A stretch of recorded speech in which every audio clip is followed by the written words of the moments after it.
Guten Tag, Herr Dr. Lanka. Guten Tag, Herr Pfister.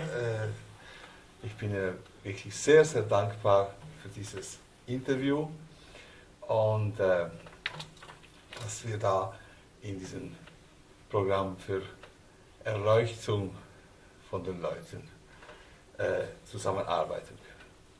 Sie haben vor Gericht und 5 Gutachten beweisen können, dass kein Beweis da ist, dass die Existenz von einem Masernvirus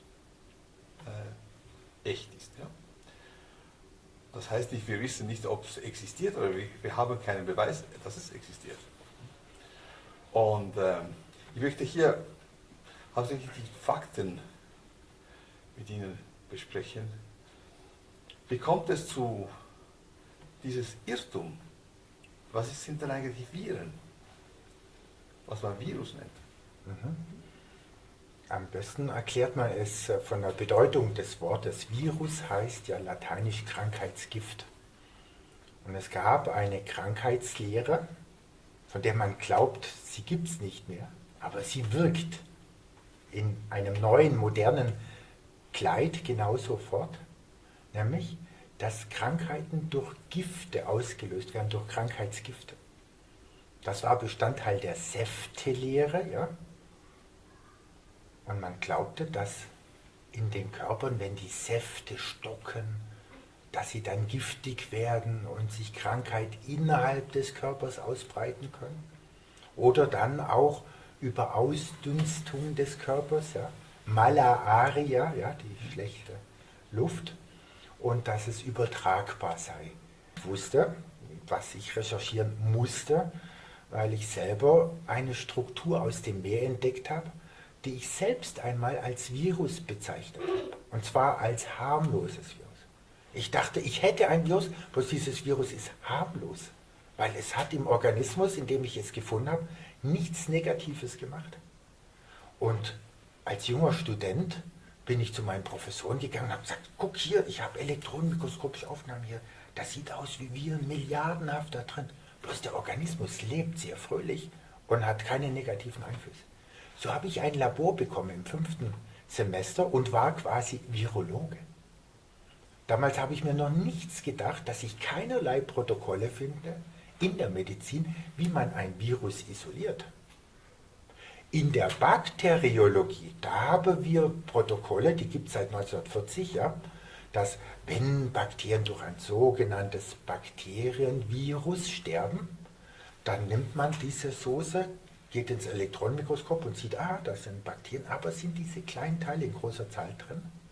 Dann separiert man sie, Isolare, ja, sodass man dann nur noch diese Art Minisporen hat und sieht, die sehen genauso aus wie da. Aber genauso jetzt habe ich sie wie rein, Viren. ja, wie die Viren, ja. Und das stand Modell, diese Viren der Bakterien stand Modell, dass so auch die menschlichen Viren ausschauen. Aber was den Biologen damals nicht klar war, ist, dass wenn Bakterien schnell sterben und keine Zeit haben, Sporen zu bilden, also ihnen die Nährungsgrundlage entzogen wird, zu heiß, zu kalt, Strahlung, was weiß ich, und das geschieht langsam, bauen sie Sporen, die über Jahrhunderte überlebbar sind, und ist es wieder gutes Milieu, dann wachsen sie wieder daraus hervor. Haben sie keine Zeit, das zu tun, die Bakterien, dann machen sie noch kleinere Teilchen, nämlich nur sogenannte Nukleinsäure, also das sogenannte Genmaterial, umgeben von einer Hülle aus Eiweißen. Und die sind alle gleich. Und man glaubt, das ist die Ursache für Sterben der Bakterien. Nein. In Natura sterben nie Bakterien, wenn wir das draufgeben. Das machen nur hochingezüchtete, ganz labile Bakterien, die schon, wenn man sie schräg anschaut, von selber sich zurückverwandeln in das, aus dem sie entstanden ist. Also, kleiner Exkurs war das. Aus diesen Strukturen entstehen Bakterien. Und unsere Gewebe benutzen auch wiederum Bakterien als Bausteine, sich aufzubauen. Und so etwas, was man Bakterienphage nennt, Bakterienfresser, was aber die falsche Bezeichnung ist, habe ich aus dem Meer entdeckt als erster. etwas größer, eine längere Nukleinsäure. Und ich dachte, das ist ein Virus. Und ich war Virologe.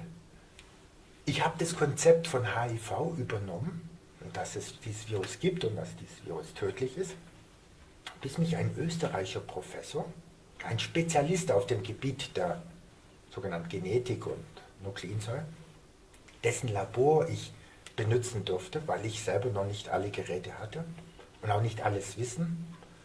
Und mit ihm haben mich befreundet. Und er sagte mir, die Österreicher duzen einander immer, ja. Er sagte mir, Stefan, hast du das überprüft mit HIV? Sag ich, die ganze Welt sagt das. Und sagt, er hat nicht die Welt gefragt. Er hat mich gefragt. Ich bekomme einen roten Kopf.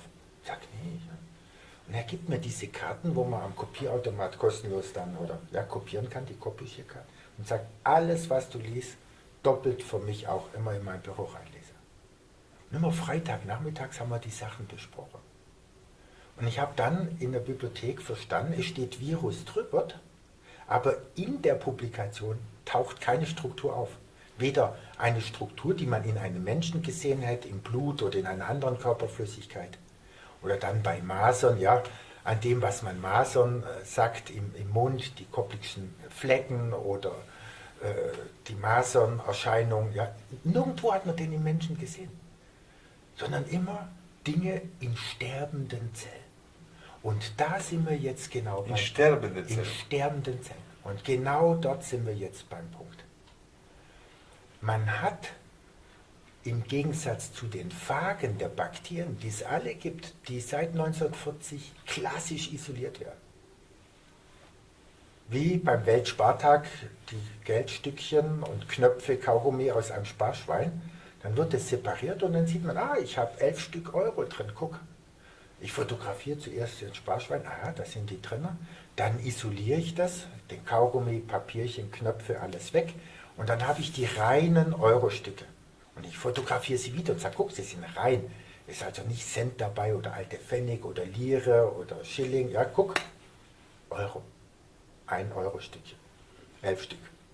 Und dann nehme ich das und mache Biochemie mit dem. Und schau, tatsächlich, es besteht aus diesen 3 Metallen, auch in den gleichen Gewichtsanteilen. Ja, tatsächlich, es ist ein echter Euro. Und das nennt man Biochemie. Und das ist bei keinem der Viren, von denen behauptet wird, sie machen krank, bei Mensch, bei Tier oder bei der Pflanze, ist das gelungen. Und das ist mir während dem Studium schon klar geworden. Ich hatte noch keine Idee, was macht wirklich krank. Das kam erst später durch den Kontakt mit Dr. Hamer. Definitiv klar, dass in keiner der Publikationen, wir haben dann mit den Professoren, wir waren 2 Professoren und ich, wir haben das recherchiert begonnen. Später habe ich Eleni Papadopoulos und ihr Team in Australien Kontakt gehabt und wir haben alles, was an menschlichen und tierischen Viren behauptet wird, alles analysiert, die ganzen Publikationen. Und so war ich sicher, die gibt es nicht. Es gibt keinen Beweis dafür. Es gibt keinen Beweis. Okay, wissenschaftlich darf ich nicht sagen, ich hätte bewiesen, dass es nicht gibt. Kann ja sein, das Virus hat sich hinterm Mond versteckt oder hinterm Mars und immer noch weiter weg. Ja? Aber als Mensch und als Bürger muss ich sagen, nein, die gibt es nicht. Und ich kann sogar auch wissenschaftlich sagen, dass ich deren Existenz ausschließen kann, wenn ich das Erkenntnissystem von Hamer überprüft habe, was ich denn gemacht habe, und ich gesehen habe, ja, das funktioniert bei all diesen Erscheinungen, die wir als virale Krankheiten, und nicht nur viral, sondern bei fast allem, außer jetzt Vergiftung und Mangel und ja, die mechanischen Störungen, die wir bekommen können, die Osteopathie sehr gut beherrscht und so weiter. Das ist durch dieses Erkenntnissystem von Dr. Hamer erklärt.